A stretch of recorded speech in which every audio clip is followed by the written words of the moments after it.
Үзэгч та бүхэн Монгол орны 4 сар цаг агаарын төлөв ямар байхыг танилцуулъя.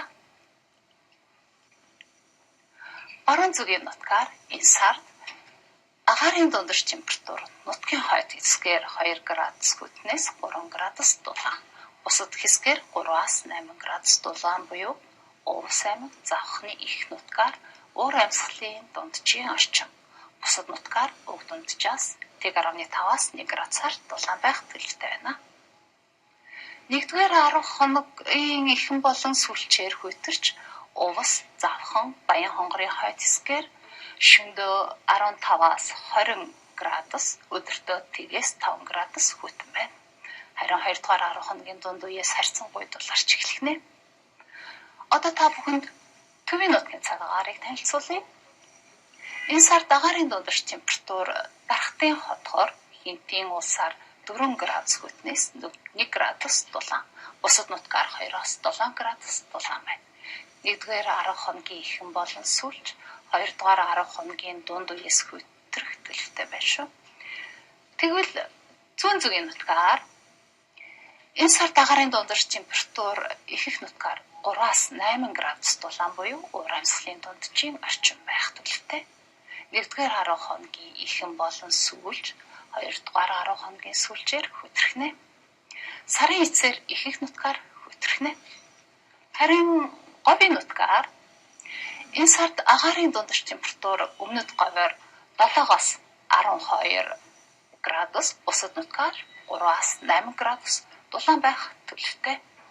Дунд говийн баруун хэсгээр уур амьсгалын дунджаас 1-ээс 1.5 градус дулаан, бусад нутгаар дунджийн орчим байх нэ. Одоо та бүхэн тунцны хэмжээ энэ сард Монгол орнд ямар байхыг танилцуулъя. Баруун зүгийн нутгаар орох хур тунцны хэмжээ Ховдын ихэнх нутаг, Говьалтай баруун хойд, Завхны баруун өмнөд хэсгээр уур амьсгалын дунджаас бага. Харин Баян үлгий, Баян хонгорын ихэнх нутаг, Увс, Говьалтай зүүн, Завхны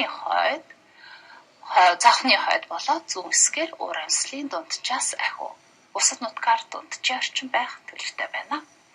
Харин төвийн нутгаар энэ сард орох хур тунцны хэмжээ нь Хөвсгөл, Архангай баруун, Өвөр хангай өмнөд хэсгээр уур амьсгалын дунджаас ахиухан байх юм байна.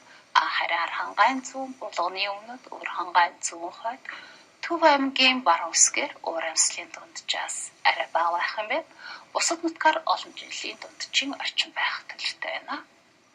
Тэгвэл зүүн зүгийн нутгаар энэ сард орох хур тунцны хэмжээ Хинтий, Дорнодын хойд хэсгээр уур амьсгалын дунджаас бага, Сүхбаатрийн баруун өмнөд хэсгээр уур амьсгалын дунджаас ахиухан, бусад нутгаар дунджийн орчим байх төлөвтэй.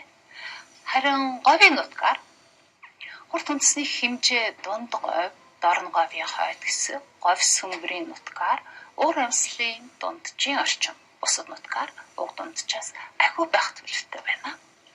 Үзэгч та бүхэнд энэ сард цаг агаарын төлөв ямар байхыг танилцууллаа. Амралтын өдрүүдэд айдахтай өнгөрүүлээрэй.